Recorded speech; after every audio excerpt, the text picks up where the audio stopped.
What's up, everybody? We're here as you sort of start to roll in. I'll just say what's up, and we are going to be joined in a few seconds by Anthony Roth Costanzo, who's the best. He's the OG. You know what I mean? He's the best, and looking super forward to him coming on and joining us. Anthony is a killer countertenor, which if you don't know what that is, it's basically of male voice singing in a sort of female tessitura. And back in the day it would have been castrati, which is a whole thing that we'll get into. But now it is men singing in their falsetto. And we'll see what he says about that. Is it falsetto or not? But Anthony has a ton of awesome interdisciplinary, which is a word we're going to say a lot. I've practiced it all day. In the arts world, he's sort of got his hand in everything. So I'm super stoked to have him join us and to see where it goes, like see how it takes off. So yeah, I'm just waiting on him to join us now. Welcome everybody from across the world. Make sure that you like this and make sure you say hey. I'm Nick Brownlee, and this is Dallas Opera Presents Hook, Push, and Pray. So go ahead and give Dallas Opera a like. You clearly already follow them, and go pop over to Hook, Push, and Pray and follow me as well for all things opera, all things fun, all things everything. Yeah, it's gonna be really cool. And yeah, I hope that everyone can hear me well. My phone is jacked up, turned up. I got impromptu lighting, Corona lighting. I got a nice little hook, push, pray. Get it? Hook, push, pray. Hook, push, pray. With ARC, which is horrible. I'm not a still artist by any means. Thank God my artistry lies in music. But yeah, we will get started here as soon as Anthony joins us. And let's just see down here if he is here. Go live with. No, he is not here yet. But he'll join us. Gloria just joined us. Hey, Gloria, what's up?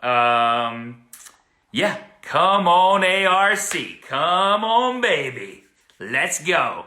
What are we going to talk about today? We're going to talk about a lot of things. I think I'm so interested in the sort of countertenor journey as a whole. Like I don't really even know how it all works. So that would be super dope. That would be really fun to find out. And he should be joining us. I'm just going to check one last time. So, if you're here, who is runs the social for Dallas Opera, if you could just shoot him a text, that'd be great, because I sort of can't get off my phone right now because I'm live. Yeah, vibes. So, how's everybody doing?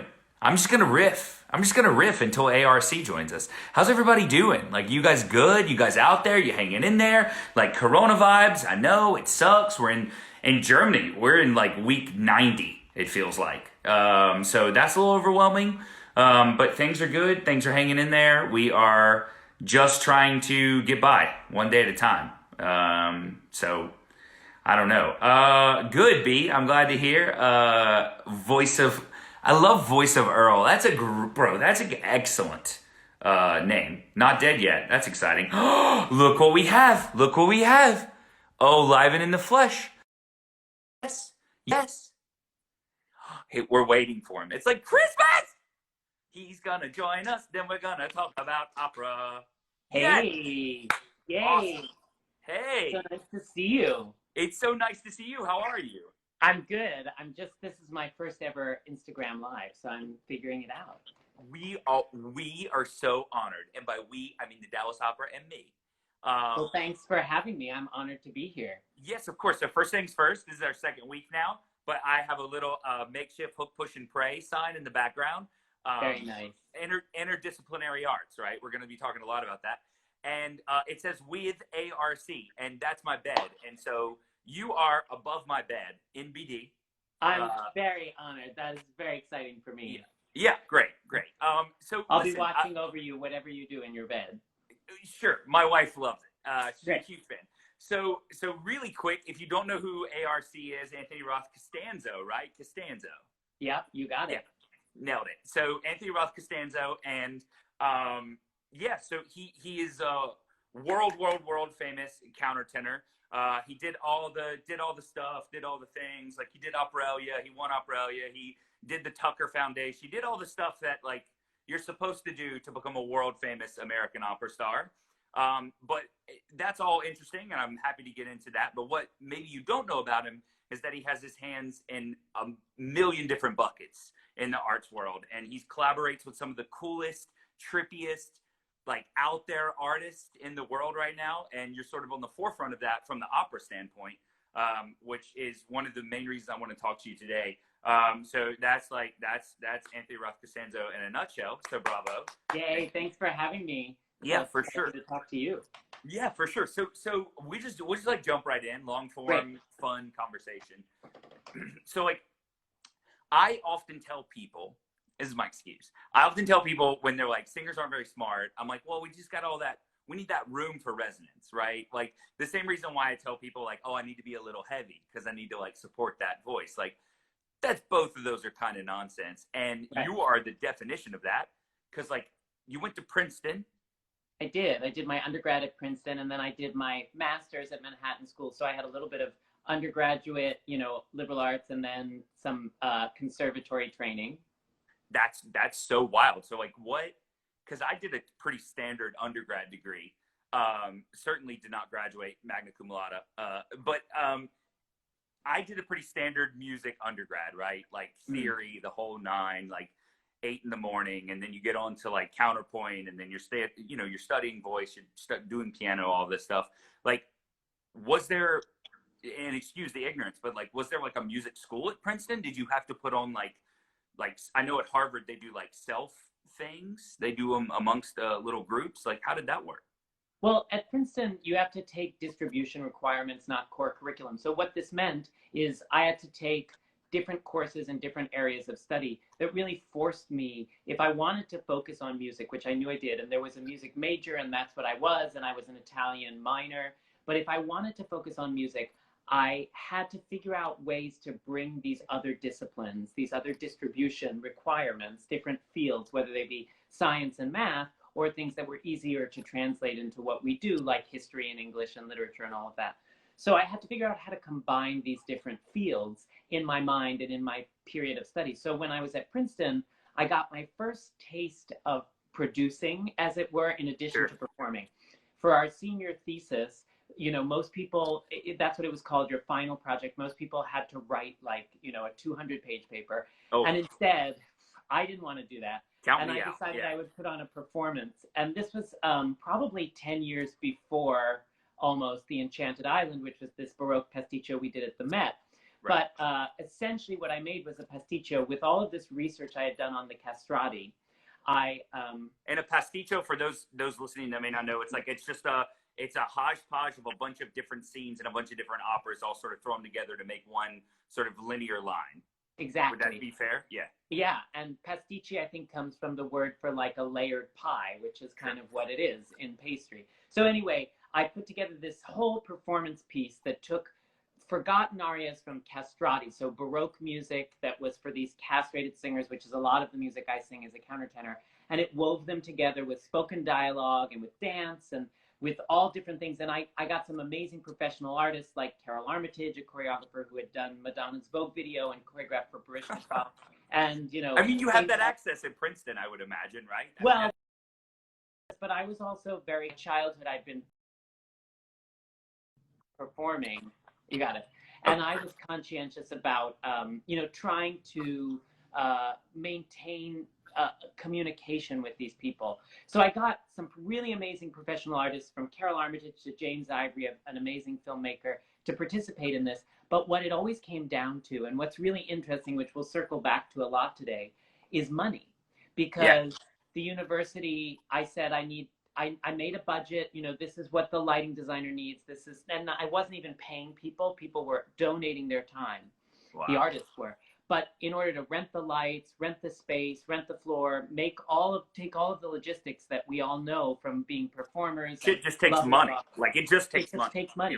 Yep. So I needed $35,000, and which is not crazy if you think about it, but for a I mean, if you think university. about, I guess it's not crazy in that context, but like if you think about other people like writing just their 200-page paper for however much it costs to print out a 200-page paper, you know what I mean? Like Yeah. that for their senior thesis, I guess it would be shocking. Like, Exactly, yeah, yeah, exactly. So, I mean, but the music department couldn't support that. So what happened next was really interesting, which is that I thought, well, this has elements of history, elements of English, elements of gender, all of these different departments.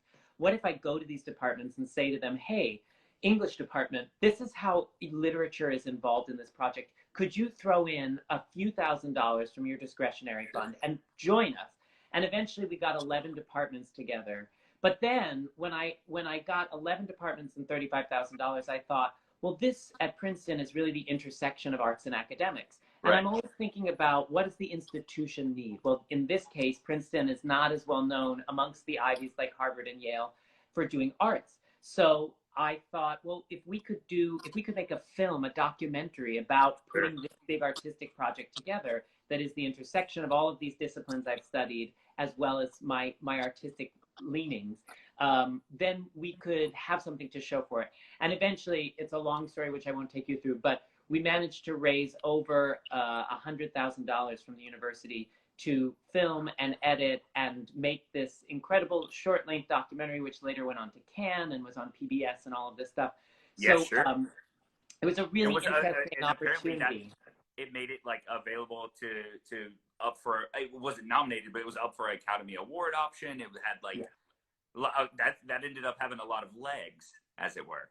Yeah, and I think it was Wow. interesting for me to figure out how to to to think about all of the pieces from marketing and press to fundraising to the artistic creation of a piece that go into making something. So that was a real education for me at Princeton and something I couldn't have imagined being any better. And what was amazing is that after that, the choreographer who I worked with, she had a dance company in New York and she needed an executive director. And she thought, well, you were really good at that. Come work for me. And I was the executive director of a dance company between college and grad school for 2 years, making my $25 an hour, but learning invaluable information about how do we raise $3 million in 2 years? How do we put on a social media So you're campaign? giving yourself basically you're giving yourself a business administration degree. Like you, I mean, Exactly. really, I mean that's amazing. Like that's so crazy. And so one of the things I love the most about the opera world is that like my equivalent to your story would be like my senior recital. I raised just enough money to buy pizza for everybody afterwards. You know, like very different stories, but like we're both here, and opera afforded us both a life. And Yeah, how yeah, interesting. yeah. It's fantastic. And now, I've gone on to produce all kinds of different things. But now that we're entering this very unique time in our industry, which is Totally. going to be challenging, we have to look at the opportunities it presents too, and think about how we can make the most of those. So that's what I've been doing a lot of. But Well, yeah, and and it's you're been in so Germany, interesting. Yeah, I'm in Germany. Yeah, I'm in and Germany, and how are things over there? better, right? They are a little bit better, to be honest. But I think what's so interesting about sort of the way everything is happening here is that there's not. Listen, there's panic, right? We're all scared, like maybe opera never happens again. You know, you think the worst things. But what's so interesting about having it so state funded Yeah. is that the panic is different. The panic is so short term here. Like eventually we will get back, and eventually the arts will be fine, and eventually everything will be fine. Like these companies are on solid footing for the most part, and you know the large government, the federal government, if you will, version of our government is very sold out to arts and in a very different way than America is. And so it's nice that the panic here is very obviously temporary. Whereas in Mhm. America, I think that people are starting to think like sort of, 2008 crisis, we barely pulled through. What happens now? And I think opera looked a lot different before 2008. Yeah. I would have loved to have been making those sneaky $25,000 nights. But it looked very different after 2008, and I think it's going to look very different going forward. And what I find so interesting about all of this is that it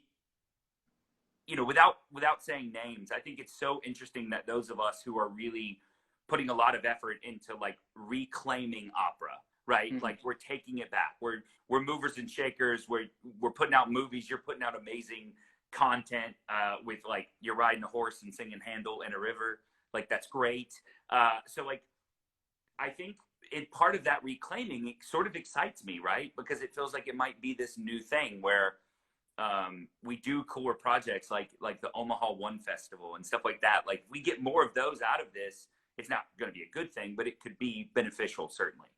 I think, yeah, and I think it goes beyond just that. I think we have to think as artists in all directions, not just about the creative output that we make, but what the impact of that creative output can be. And that means that we have to kind of think like CEOs of our own company, which is something I feel like I've been doing a long time. And I want to encourage other people in this time to be doing, whether you're an artist or not.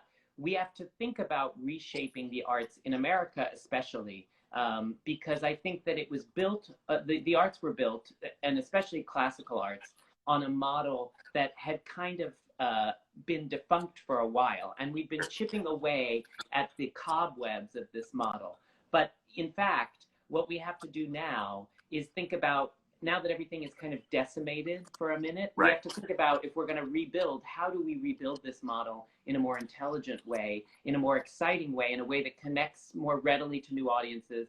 And most importantly, in my opinion, I don't think we can be safe going forward. You know, everybody wants to be safe, you know, artistically. That's the default. It's like, let's just rebuild what we had. But I was reading an article in the New Yorker in which Masha Gessen said, will we have the courage not to rebuild what we've lost, right. and not to just recreate what had happened before, but rather to build something new, to think about it in new ways. And especially if we're going to be out of theaters for a year or more, who knows at this point what's going to happen, we have to start thinking incredibly creatively about how to generate the future that we want. And I mean, you speak, oh God, I wish I went to Princeton and could just talk like that. But yes, you say it so eloquently and so beautifully. And what you didn't say in any of that, by the way, that those of you that may be listening, I probably, honest to goodness, I probably fall on the more conservative side of the opera world. Like, just stand there and just sing for me, and I'm a bit of a voice whore. Like, to be honest, like that's just who I am. It's what drew me to opera in the first place.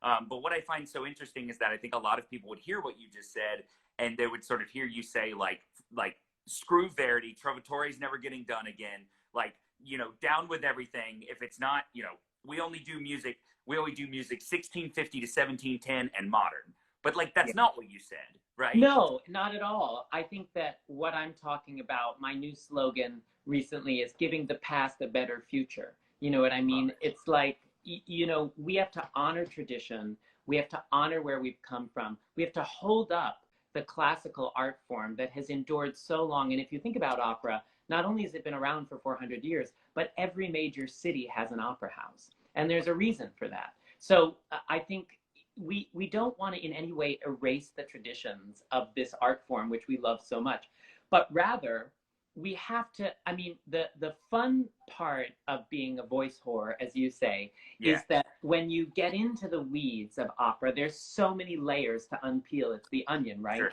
Right. But what I think about a lot is how do we keep that interesting for the people who are already enmeshed in it, who already understand what those layers are, how to listen to them, how to hear them, how to be a part of them. But how do we also provide points of access for those who don't know about it? Now, is La Boheme the only way? I don't think so. It's a great way. Certainly, it appeals to certain new audiences, but there are other new audiences who don't connect with that. So we have to, or they would connect with that if they had the right point of access.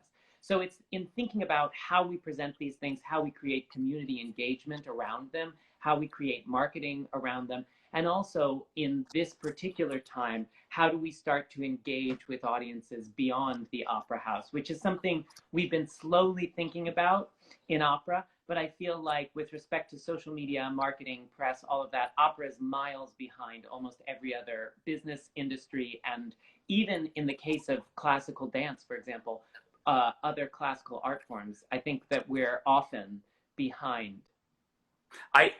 Sure. I think that is all blatantly obvious these days.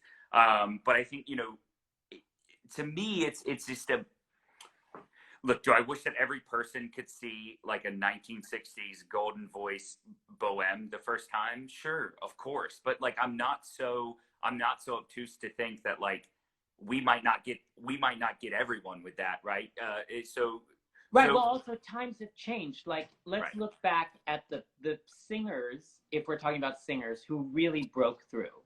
right. And there are two basically. And when I say broke through, I don't mean, Beverly You mean Sills other was on side of TV, but I mainstream? mean Yep. really, who were on the cover of magazines and really went Right. all the way. We have Maria Callas, Yeah. right, in the 50s, and we have Pavarotti. Now, those are two different eras. I don't think Maria Callas would have happened in the 90s in the same way she happened in the 50s. These are Right. two people I'm completely obsessed with, right? And I'm as much an opera nerd as you are. Yeah. But if I think then to Pavarotti, he existed in a time when CD sales and the sale of physical CDs could sort of fuel an entire industry, an entire career, an entire Right. concert tour, and selling hundreds of millions of CDs meant you were going on television and all kinds of things. Right. But that doesn't exist anymore. So the mechanisms and the time frame in which these superstars were able to take opera into popular culture is totally, totally radically changed. So the ultimate core appeal of the 1960s golden voice bohème that you're talking about will always remain the same. The people who get in that theater and hear that will always be entranced by that, and I firmly believe that. The question is, how are we getting them in the theater if they've never been before, or if they've only been once, or if they went once and saw a really bad bohème that didn't have those golden Right. voices? Right.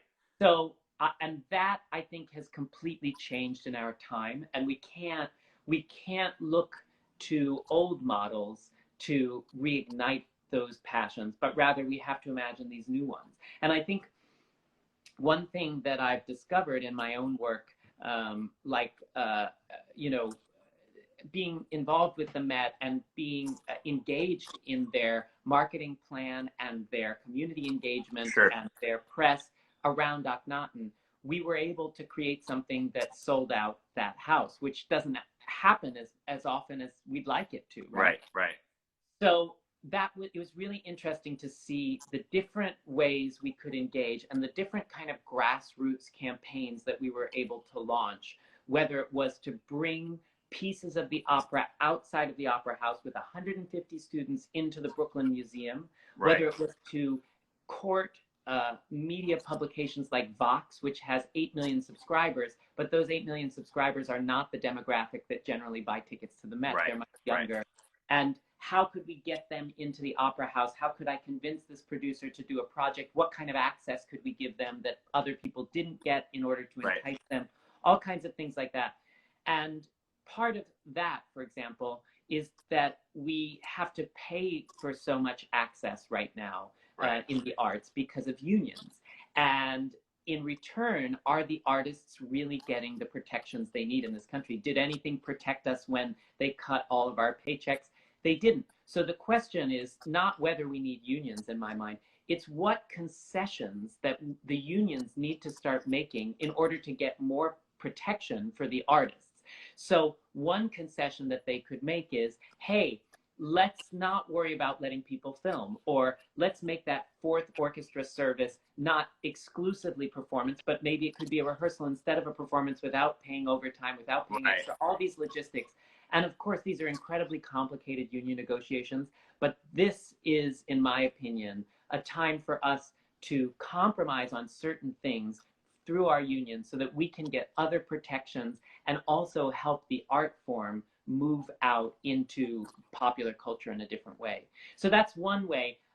Thinking about the press helped connect all of the dots for me. But I also think that there are ways in which, in terms of fundraising, we're operating on an old model. So there's all this private funding, and we rely increasingly on private funding, and we're so grateful for all of those people who give. Right. Of course. You know, Of course. because otherwise this art form wouldn't exist. Right. But what are other streams of revenue for the opera house? Does it come from ticket sales, well, that would be great. But it's been 30 years since we've been able to rely on ticket sales in that kind of way. So if it's not private funding, especially as the stock market dives and people are getting more reluctant to give and things are complicated with respect to private funding in a time like this. I'll give you a case study and as I present you with this quote unquote solution. I did a show called Glass Handle, and this was in conjunction with the release of my first album, ARC. And Universal had asked me to make an album, and I decided to do half Philip Glass and half Handle to bring together the two halves of my career, the Baroque half and the contemporary half, and also to build up in a way to Akhenaten at the Met, which I knew was coming.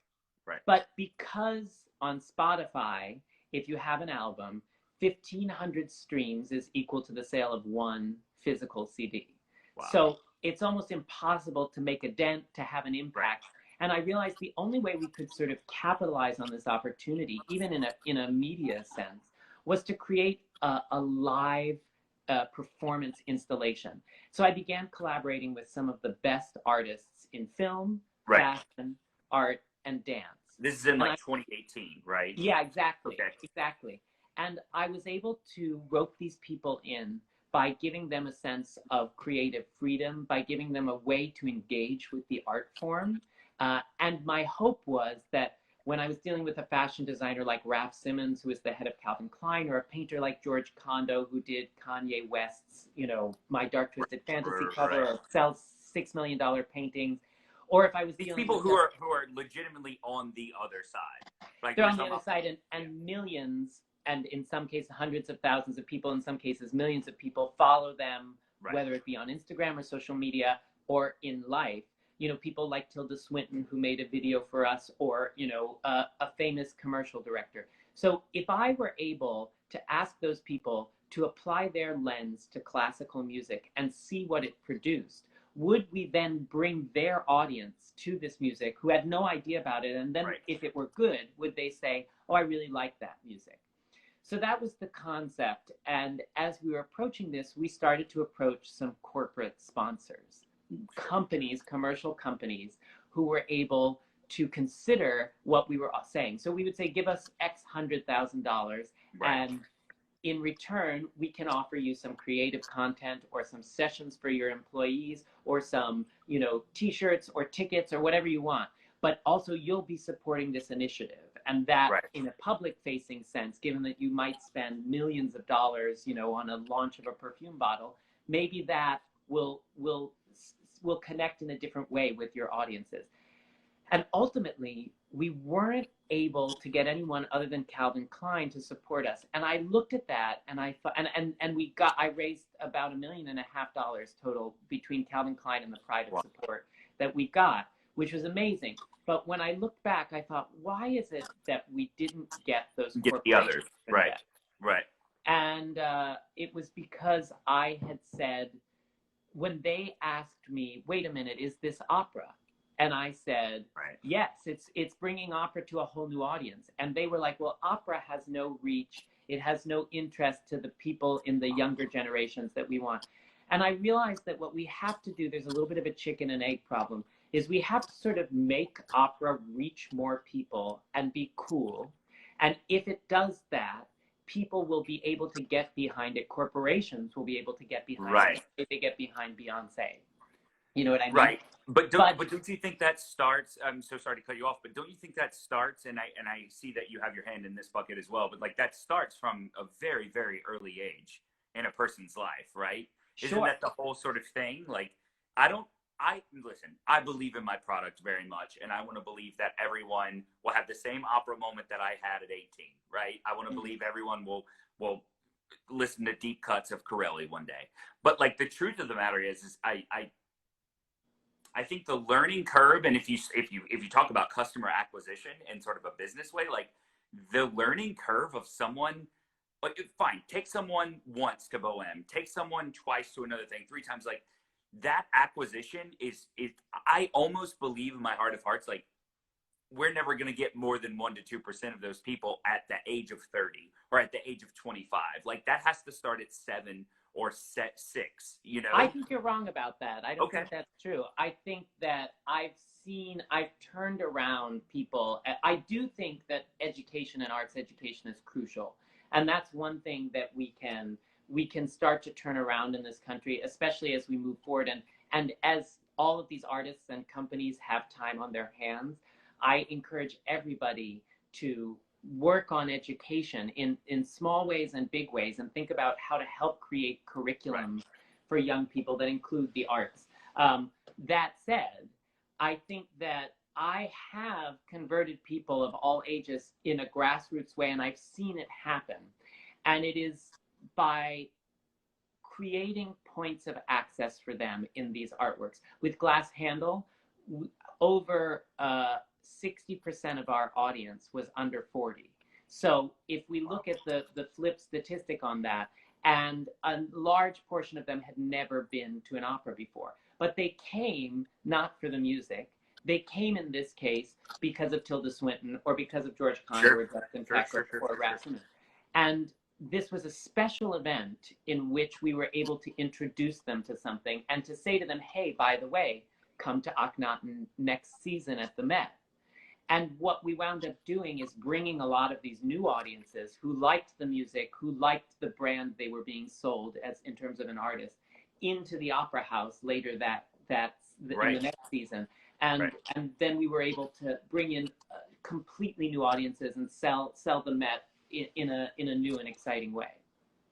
I think that's amazing, right? That's the job, and it obviously just takes a shit ton of work and a lot of funding and a mind like your own. I think Akhenaten was such an interesting thing to me because Akhenaten was one of those things that sort of broke in glass in general, maybe is one of those things that broke to the other side of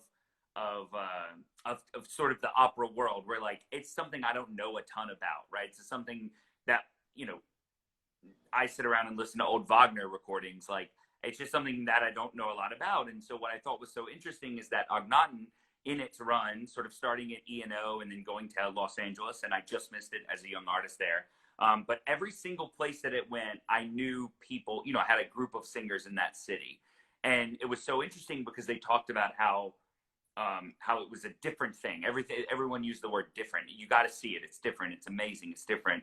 What was so interesting is that this stalwart, these huge major places that people sort of associate with like big stodgy opera, like big opera, were presenting this piece with a bunch of jugglers in it. I mean, I'm not talking down to it, but I'm saying like it was very interesting to me that sort of the machine, if you will, was allowing something sort of so existential and out there because the truth is, in a vacuum where everything is the same, Akhenaten is not that weird, right? There's much weirder opera.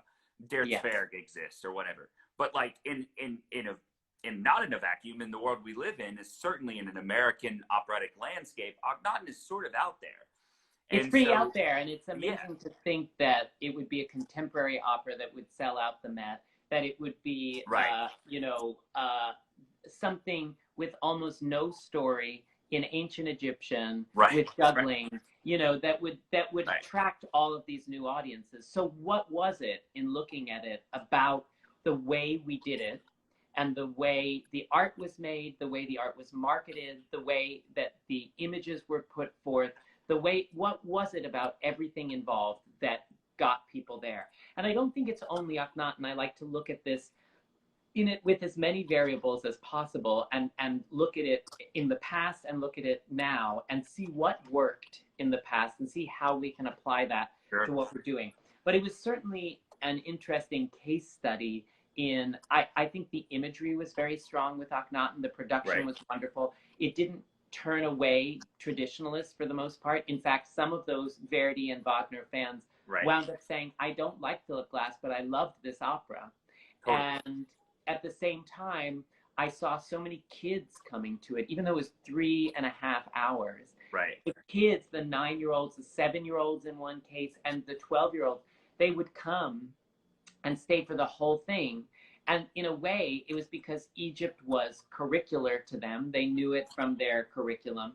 And in another way, it was because it was imagery that they could take in and they could love, and it felt like it spoke to them and it Totally. moved them.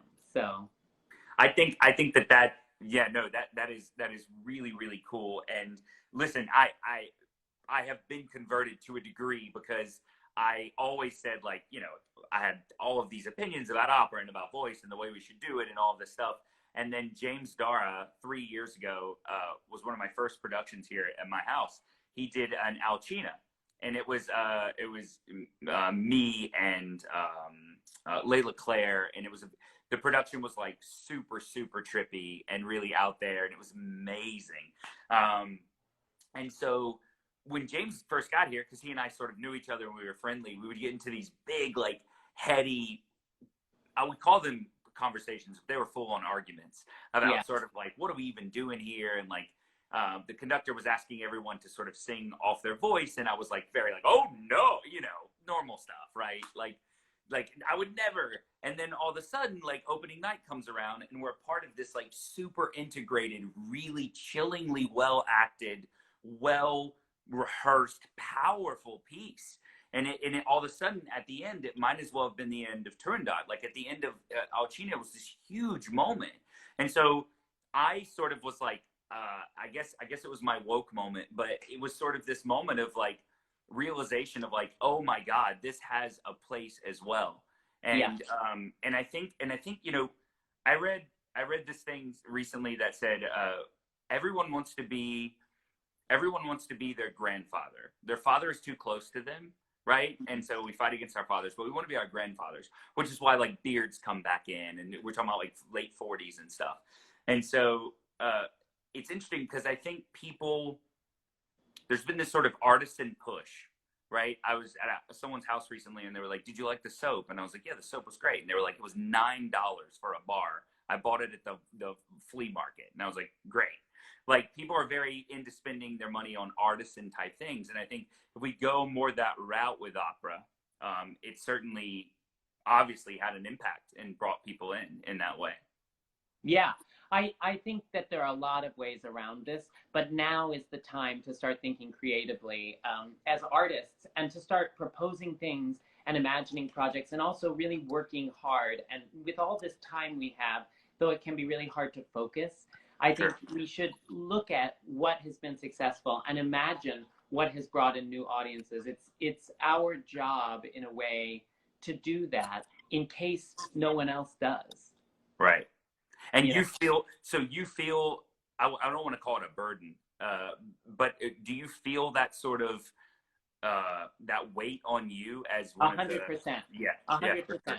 I don't think that we can, well, it's great, in our own communities to be critical and to think critically. We can't only present criticisms of this big house or that big house or why is the management doing that, if we're not presenting them with any solutions or any ideas. Right.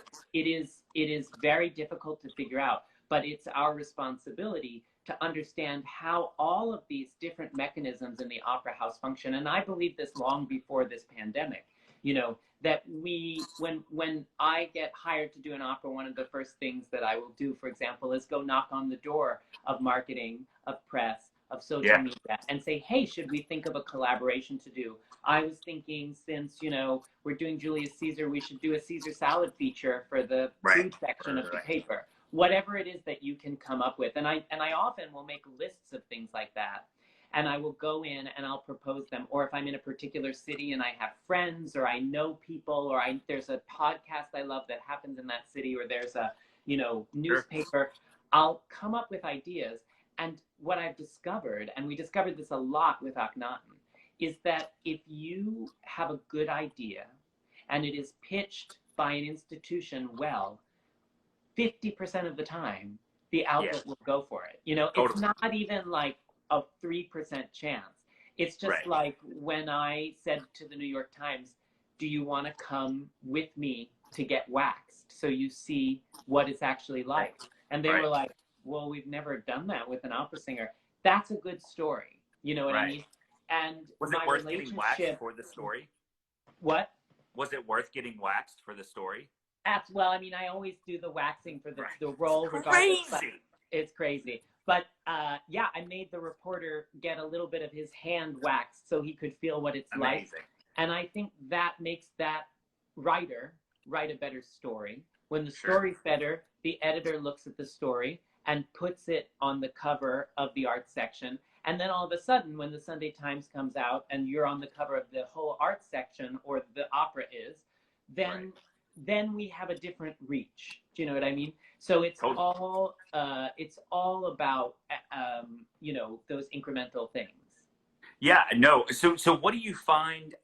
What do you find the reaction is when you go to sort of the front offices, as it were, when you go to the places that you never see singers, to the marketing and to the other side of the opera house? Do you find that those ideas are welcome, and It's like a how do you great it's a navigate great that? question, because it would be very easy for those people who are busy working at their jobs with lots of Right. ideas not to be so welcoming.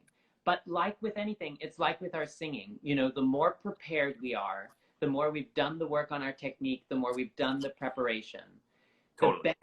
the better we come off on stage, the better we are on the first day of rehearsal. So I never walk in and sort of say like, hey, I, you know, was just Right. wanting to check in, and to be annoying, but rather I take it, usually only takes an hour, Right. and then you write down, okay, and what I found it is you have to tease out, when it comes to marketing and press, you have to tease out the narratives that exist in the piece you're working on. Right. So we're working on a piece that talks about social justice. Okay, great. Now, from there, from this narrative that the director is putting forth, or that the production is putting forth, or the conductor, or I'm working with this singer and she has this amazing past that I didn't know about, Right. whatever those narratives are, you then start to spin them out. And, you know, if it's Janae Bridges, who did Nefertiti and Akhenaten, who had Right. a history with basketball, you Right. could say, oh, I thought of this idea where Janae and I play basketball together, and we pitch it to Sports Illustrated as two opera singers play basketball. And Right. is that, you know, that's something we didn't do, but that's just an example of like, and then you bring in a list of those things and let the press person narrow down your list and say, actually, I love this one idea. We've never gotten in that publication. Let's do that. You know what I mean? Or Right. if I'm singing in Philadelphia, this is something I did do with Lauren Snofer for Written on Skin, a wonderful soprano. We went on a tour of the what's the market there called? Now it's gonna well, there's a great food market, and Okay. it's very much a part of Philadelphia culture. So we asked if we could do a little tour of that, and that, you know, all of these ways of connecting to your communities and then publicizing those connections to your communities and making that into its own narrative and bringing elements of that into the rehearsal room. And it's so interesting because a lot of those things don't. A lot of the things you're mentioning are either free or inexpensive. Totally. You know, it's just sort of getting, yeah, getting those people on board. I think traditionally speaking, I think there are a lot of this is what we're talking about, right? Is how to move forward. Like I think a lot of singers who are working in the world now, who are maybe a generation above us, would sort of think like fuck you, like singing's hard enough. Like I got to come up with ideas now and marketing, and I got to, what do you sort of say to that? Like I'm already so overwhelmed by singing, and now I got to come up with all these other ideas. Someone might say. I would say that is the job of being an opera singer, and that is one thing that For goes sure. as far back as, you know, the 1600s, and it goes into the 1950s, and it goes into the 1990s. Watch the documentary on Pavarotti. Watch the documentary on Maria Callas. Yep. They were not just singing. No. That is not the job. It is not how this art form has any future. And if you're struggling to get everything in, I completely sympathize with that. But then you have to schedule, you have to think about it. You do have to come home from those rehearsals and get home at 7 o'clock and dedicate an hour before dinner or before the gym or after the gym or whatever it is to doing this kind of thing. Because if we don't do that, an opera company that has 24 productions a season is not going to be able, with the 2 or 3 people they can afford to hire to work on Right. this stuff, to market, to do all the social media, to do all of that. So when I was looking at Akhenaten, was I doubting the Met? No, the Met's amazing. They have the best people Right. there. I think they're incredible.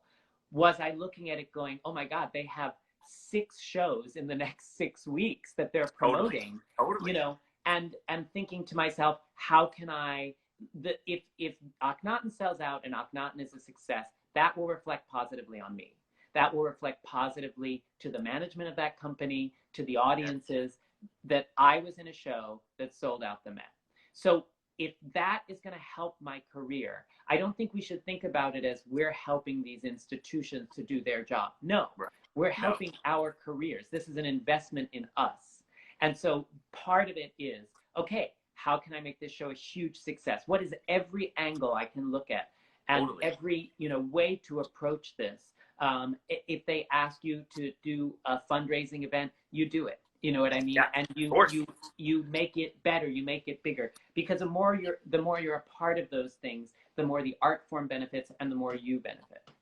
I think that that's great. And I think that, I'm glad you talked about sort of this sort of thing you're not supposed to. In the end, it does help you, and I think that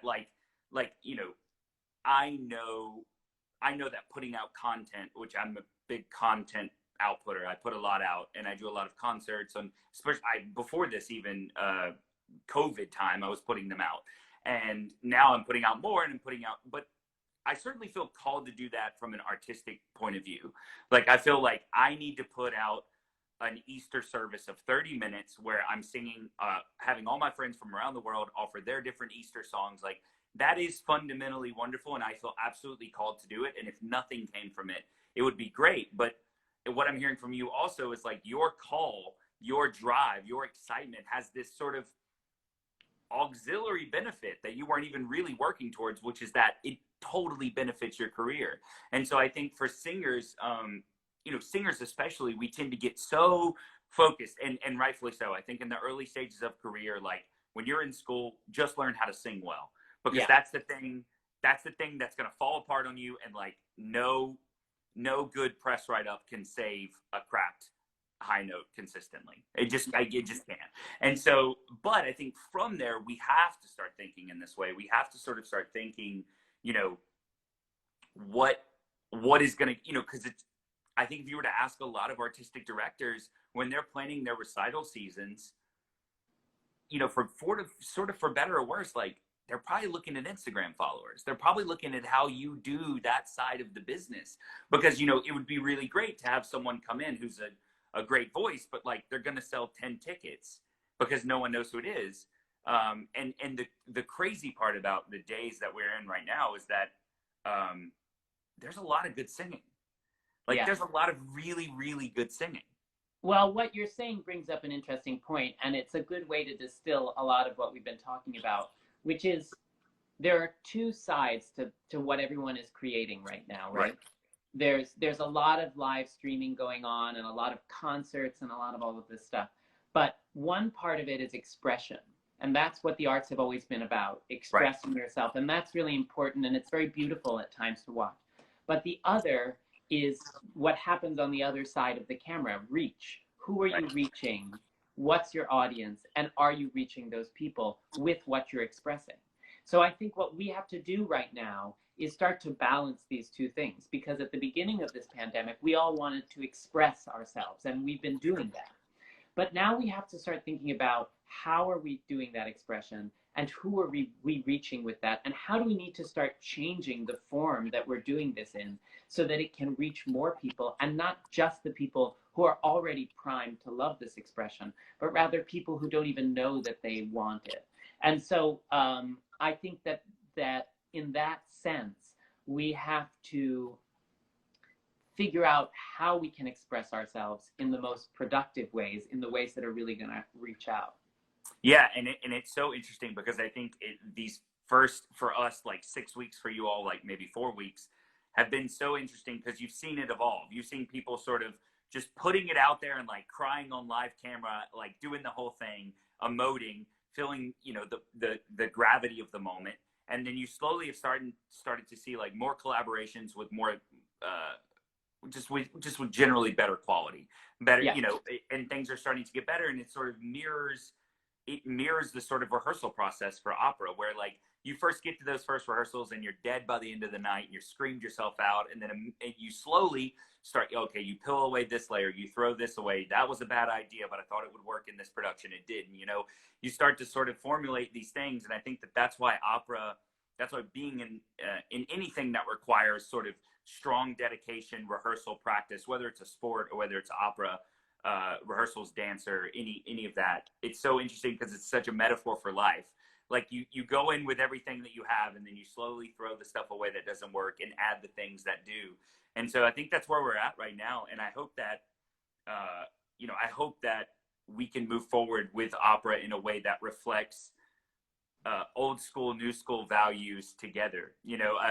I was going to say this earlier, but Brene Brown, I'm reading her book right now, which is a heavy read for COVID-19 time. But it's all about vulnerability, right? That's her big thing. Like, let's just open ourselves up. Let's be vulnerable, blah, blah. And she says, she had a quote recently about this time where she said, no, we should not go back to normal, because normal was only right for one gender and one race, right? Yeah. It didn't include anyone else. And so I think that can carry over to opera, where, let's not go back to the normal where we're expecting, one donor to carry our entire season. And if something happens to them, or they don't underwrite us, or they don't, we're in a lot of trouble. So maybe we go back to a model that is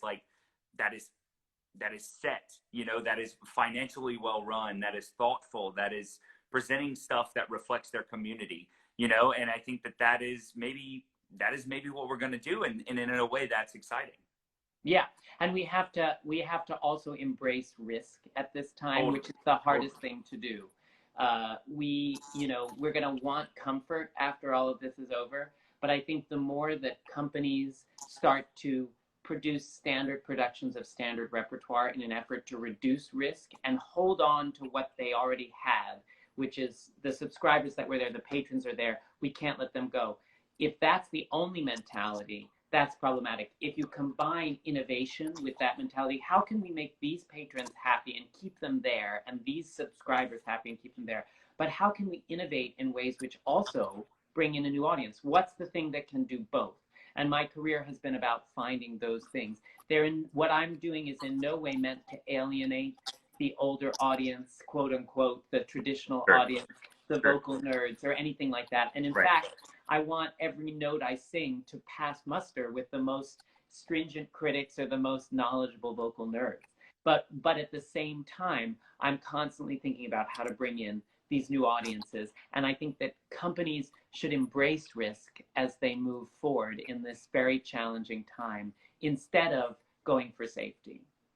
I think that's beautifully said, and it takes a lot of trust, and we'll see how it goes forward. Well, listen, elephant in the room. What is that thing behind your head? I thought you would enjoy my little, when I was in a film, I was 15, there was a scene from Salome we went to see, and this is John the Baptist and his head from... I think someone commented, is that John the Baptist? And it is. It is, yeah, in fact. and you can see some of Salome's lipstick still here from the kiss. So, the head always keeps me company for these, chats, for my practices.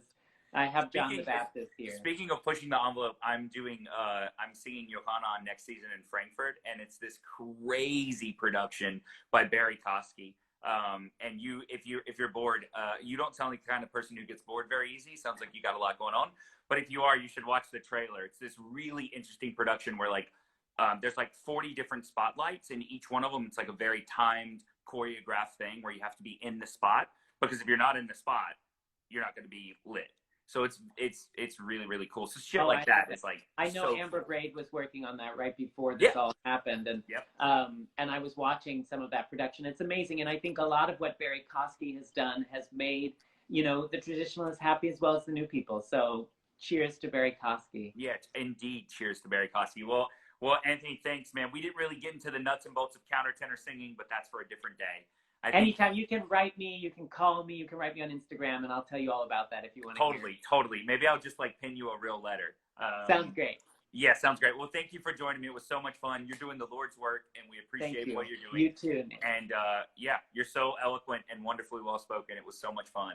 Thanks everyone for tuning in. I love seeing you all virtually here, and it was such a pleasure. Thanks to the Dallas For office. sure. All right. Okay, Bye. take Bye. care. See you Bye. later. Bye. Bye.